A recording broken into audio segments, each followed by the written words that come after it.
Off in the deep end like usual. Niggas swear they passed us, they doing too much. Haven't done my taxes, I'm too turned up. Virgil got a paddock on my wrist going nuts. Niggas caught me slipping once, okay, so what? Hey, yo! What it do, Southside? It's your boy LT back with a whole nother vibe. And today, man, we got when an old Michael Jordan made the truth, Paul Pierce, look like a liar.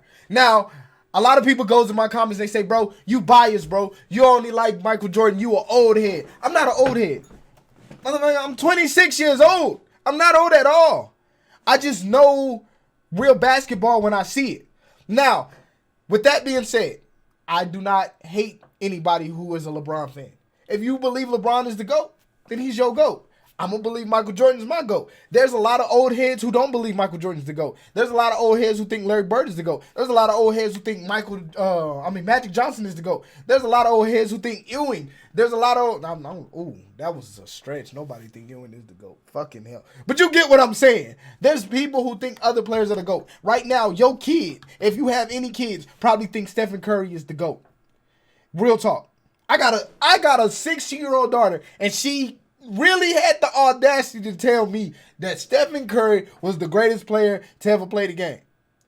So, you get what I'm saying? It's all your preference, but that's not the point, man. If this is your first time seeing me on your screen or you're a returning subscriber, make sure I hit that like button. And if this is your first time seeing me on your screen, make sure I hit that subscribe button because it goes a long way. It helps the YouTube notice that you guys are checking out the videos you guys are enjoying. So if you do enjoy the video, make sure y'all hit that like and subscribe to the channel. But let's go ahead and get into this video, man. Not too long ago, I made a video about how old MJ gave a young Vince Carter fits. So now, let's talk about what happened literally just a month prior to that. Okay. Here's Paul Pierce describing the very first time he met Michael while he was still with the Jayhawks. That was my first time meeting Mike.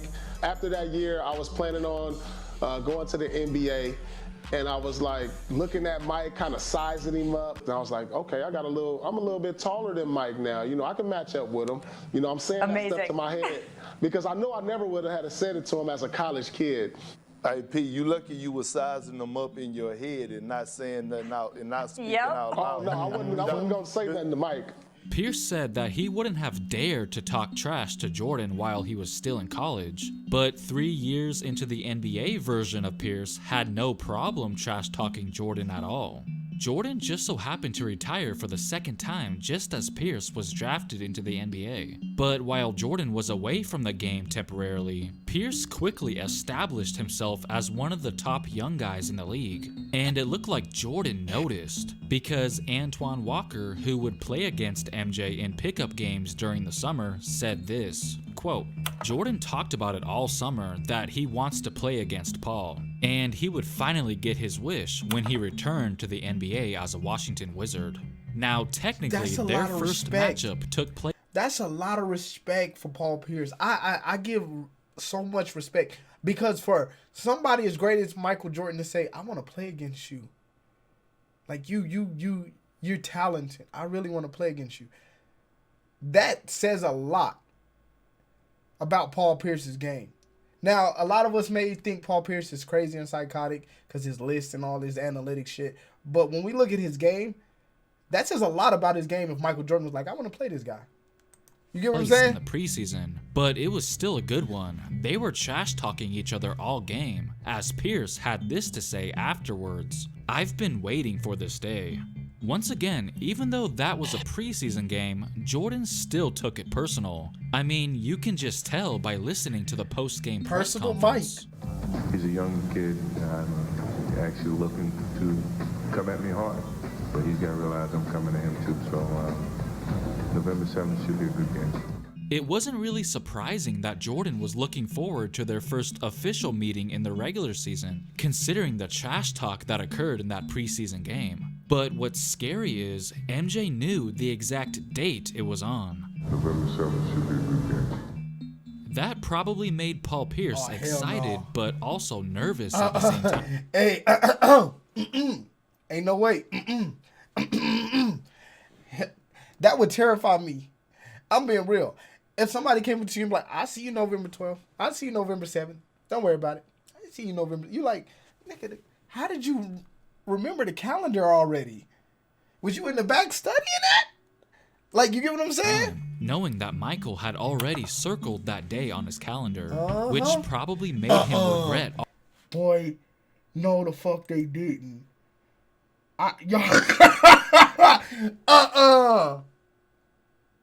Y'all know who this is? Which probably made him regret all that smack he was talking. But there was no going back. MJ was coming for him. I gotta go back just a little bit. Y'all know how they do it. MJ was coming for him.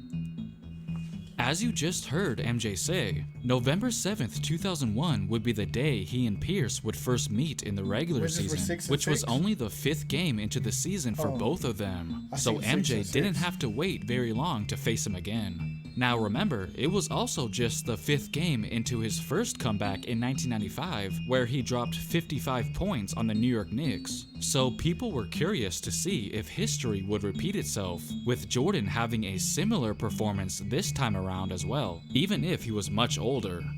The much anticipated matchup was all set. All that was left for the fans to do was enjoy the show. Anderson penetrates but cannot convert. The officials tonight, Ronnie Nunn, Nolan Fine, and Tony Brothers. Here is Michael Jordan hitting his first shot of the game. The wrath of guarding him. They're combined 1 of 9 from the field is Michael Jordan hitting his second field. We'll see what happens by the time we get to All-Star game. I was going to say, terrific. And the native of Washington, Jordan changes hands. I haven't seen Paul Pierce on him yet, so that's what I'm looking for. In the past, now he's undersized as a 2 guard. He's that him? Guy who can defend. Jordan fouled by Pierce and makes the basket. So Michael Jordan now with 14 points. Looking at the defensive end, the overall defense on Michael Jordan and the Wizards, were you guys pleased in the first half? Well, Michael's making some tough shots, but we just got to continue not to let the Chris Williams, Tyronn Lewis, the Richard Hamiltons get off. We could live with Michael scoring 30 as long as we can shut down the other guys. Tyronn Lewis, Antoine Walker said that they can live with Jordan scoring 30. Well, it's not like they had much of a choice. Veteran who is off to a hot start this year. Whitney going inside. Gordon with a turnaround. 6 on the shot clock for the Wizards. The lead is 10. Jordan guarded by Pierce. Jordan in the lane, hitting the jumper. 22. Now, you remember, Pierce and Jordan went at it in the preseason, and they were jawing at each other. And at the end of that game, Michael Jordan says, I've already circled November 7th when we'll play again. Score for the Wizards tonight. Pierce defending Jordan. He has a shattering first step. 29 for Jordan. Pierce 56 to 36. Jordan over Pierce. He's got it. Michael Jordan has equaled his season's high, 31, with a line drive jumper to tie the game. Jordan was making a young Paul Pierce look silly like it was nothing. Age was clearly just a number for him this night. Now, Jordan didn't really guard Pierce until the 4th quarter, but when he did, he totally shut him down. Tonight, 5 in the first half off the bench. Oh yeah, that's deep. Ball knocked away. His last 7. Doug Collins saying that's good defense. Look at that. That's good. Oh, look at that defense. Here is Pierce driving in. Pierce 1 for 6 here in the second half, getting another chance, but Jordan's defending. Step back by Pierce, now 1 for 7. This is something I truly believe in, and I teach my daughter this. If you're not touching them, you're not defending them. I'm being real with you. If you're not touching them, you're not defending them. I need you on him. I need you in their chest all day. I need them to have to move the ball around you. I need them to have to feel like you are crowding every aspect of their space. That's how defenses play. That's why I love Michael Jordan the way he plays. There's no space between me and you. I'm not going to let you shoot. You're not going to drive. You're not going to do anything because I'm going to be right here in your chest. It's hard to move if I'm right here. It's like carrying luggage up the stairs. It's hard to fit up the stairs. And I like it. Let's get back to power basketball with Pierce and Walker inside. And here is Pierce, and Jordan is all over him. This is a good move. And he hooks away. Jordan gets the steal. Here is Lou, lays it in, and ties the score again. On the perimeter, guarded by Popeye Jones, and Pierce defended by Jordan. Here is Pierce and Jordan with 7 on the shot clock. And travel. So Jordan I'll tell you that. After Jordan forces Pierce into a traveling violation, you can see Jordan jawing with Pierce on their way back down the court.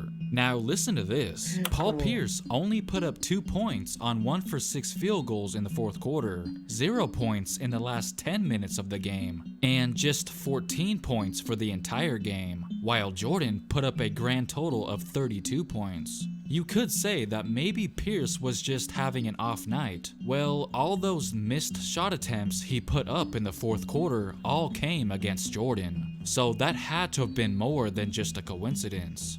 Okay, the Celtics did end up winning the game, but that's only because Antoine Walker couldn't be stopped. But one thing is for sure, Paul Pierce was definitely stopped that night. Sure, Pierce did come up big with this block he had on Jordan late in the game, but that was pretty much his only highlight in the fourth quarter. Yeah, Pierce's team may have won the war, but he certainly lost the individual battle between he and Jordan. He was barely keeping up with the 38-year-old, so imagine what would have happened if these two faced each other in MJ's prime. That's just scary to think about.